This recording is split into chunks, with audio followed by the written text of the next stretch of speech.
అయినా కుదరదు, పూర్వజన్మ సుకృతం ఉండాలి.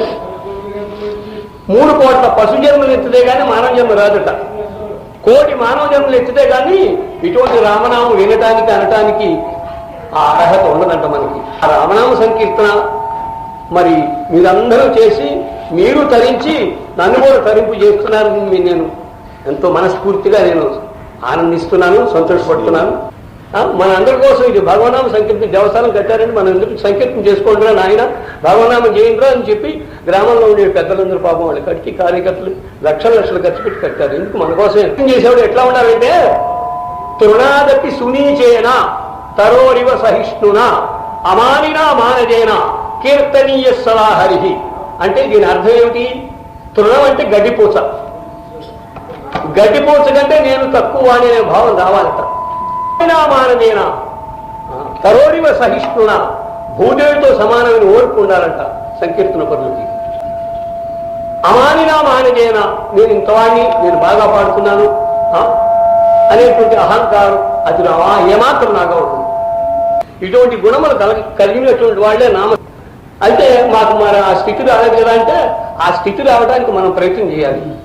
లేకుండా కంటి వెంట ఆనందాసులు వస్తాయి. గగురుపాటు ఇందాక నేను చెప్తే పులకాంగిత ఒంటి మీద రోమాలన్నీ పులకరించాలంట, గగురు పొడవాలంట వెంట్రుకలు.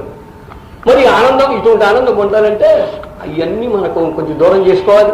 అందులో సంకీర్తన పనులు ఎప్పుడు కూడా నేను తక్కువ వాణ్ణి, అందరికంటే నేను తక్కువ అనే భావం రావాలి. అందువల్ల దానికి మనం ప్రయత్నం చేయాలి. ఆయన వింటున్నాడా భగవంతుడు లేదా?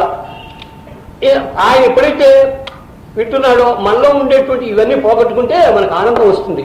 మనకు తెలియదు మనసు వీడుందా, మనసు నా ఎందుకు మనసు లగ్నం చేశాడో లేదా, ఎందుకు చేస్తున్నాడు సంకీర్తన, కేవలం వీడు రాగం మీద తాళం మీద పడ్డా నా మీద మనసు ఉంచాడో లేదని ఆ రామచంద్రమూర్తి వాళ్ళు పరీక్ష చేసుకుంటాడు అన్నమాట.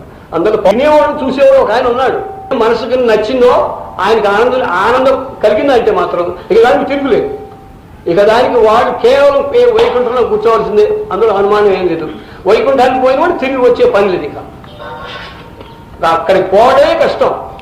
ఆయన సన్నిధానానికి పోయామంటే మాత్రం ఇక మళ్ళా మనకి జన్మ లేదు. మనకి ఇంకా నా భూతో నా భవిష్యత్తు, ఇక జన్మ అంటూ లేదనమాట మనకి. ఇక భగవద్ అనుగ్రహం పొందాలని చెప్పి నా ఇష్ట దైవమైనటువంటి రామచంద్రమూర్తిని మరీ వేడుకుంటూ నేను ఇంతట్లో వినిపిస్తున్నాను. వాసుదేవ వాసుదేవ వాసుదేవ వాసుదేవ జై సద్గురుదేవ జై సద్గురుదేవ.